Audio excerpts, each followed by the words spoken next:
ईश्वराय वरदाय सुरप्रियाय लंबोदराय सकलाय जगद्धिताय नागाननाय श्रुतियज्ञ विभूषिताय गौरीसुताय गणनाथ नमो नमस्ते।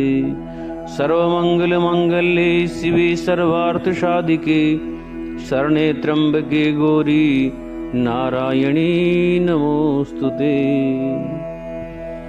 श्रीमन्नारायण नारायण नारायण भजमन्नारायण नारायण नारायण लक्ष्मी नारायण नारायण नारायण भजमन नारायण नारायण नारायण तुलसी नारायण नारायण नारायण श्री हरि नारायण नारायण नारायण भजमन नारायण नारायण नारायण।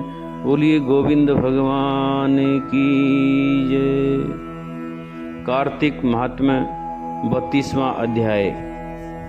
88,000 ऋषि मुनियों ने सूत जी से आगे कहा, हे ऋषियों, कार्तिक शुक्ला द्वादशी को ध्वजारोपण करने से संपूर्ण पाप नष्ट हो जाते हैं।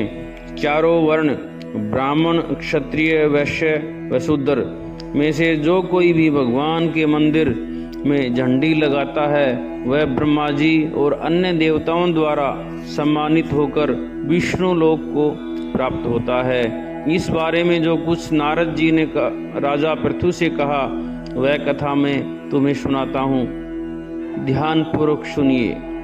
देवर्षि नारद जी ने कहा, हे राजन, इस संबंध में एक अत्यंत प्राचीन इतिहास सुनो। बहुत पहले सतयुग में बहुत समय पहले इस सतयुग में सुमति नाम का एक चंद्रवंशीय राजा था जो भगवान का परम भक्त था। सप्त द्वीपों में उनका शासन था। उसकी रानी सत्यवती भी ईश्वर भक्त और अत्यंत पतिव्रता थी। वह भगवान के सामने नृत्य करती तथा कार्तिक शुक्ला द्वादशी को भगवान के मंदिर में ध्वजा बांधा करती थी। एक दिन विभांडक ऋषि वहां पधारे। राजा रानी ने उनका अत्यंत आदर सत्कार किया। उन्हें ध्वजारोपण करते हुए देखकर ऋषि ने कहा कि हे राजन, भगवान को प्रसन्न करने के और भी अनेक साधन हैं, तब आपकी इस ध्वजारोपण में इतनी श्रद्धा क्यों है? यह सुनकर राजा ने कहा, हे मुनि, इसका अत्यंत अद्भुत एक इतिहास है जिसे मैं आपको सुनाता हूँ। राजा ने कहा, पूर्व जन्म में मेरा नाम मालिनी था।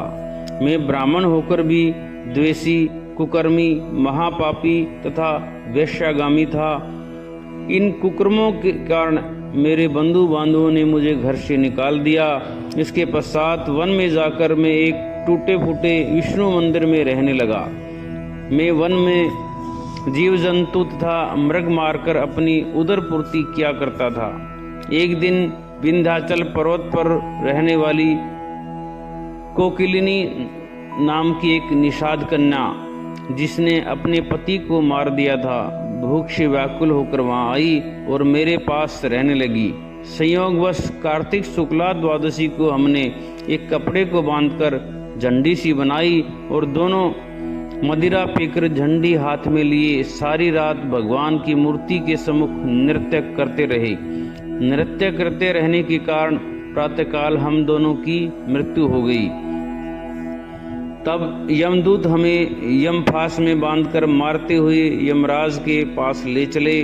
उसी समय विष्णु भगवान के दूत विमान लेकर वहां आ गए और यमदूतों को धिक्कारते हुए बोले कि तुम सिर्फ पापियों को यमपुरी में ले जा सकते हो, धर्मात्माओं को नहीं। इस पर यमदूत भी क्रोधित होकर बोले कि ये दोनों महापापी हैं, जीवन भर इन्होंने एक भी पुण्य कार्य नहीं किया, इसी कारण हम इन्हें यमपुरी ले जा रहे हैं। तब विष्णु पार्षदों ने कहा कि यह अत्यंत खेद की बात है कि तुम्हें धर्म अधर्म का तनिक भी ज्ञान नहीं है। यह ठीक है कि जीवन भर ये पाप कर्मों में लिप्त रहे, परंतु कार्तिक शुक्ला द्वादशी को इन्होंने भगवान के मंदिर में ध्वजारोपण तथा नृत्य और गान किया है। इससे इनके संपूर्ण पाप नष्ट हो गए हैं।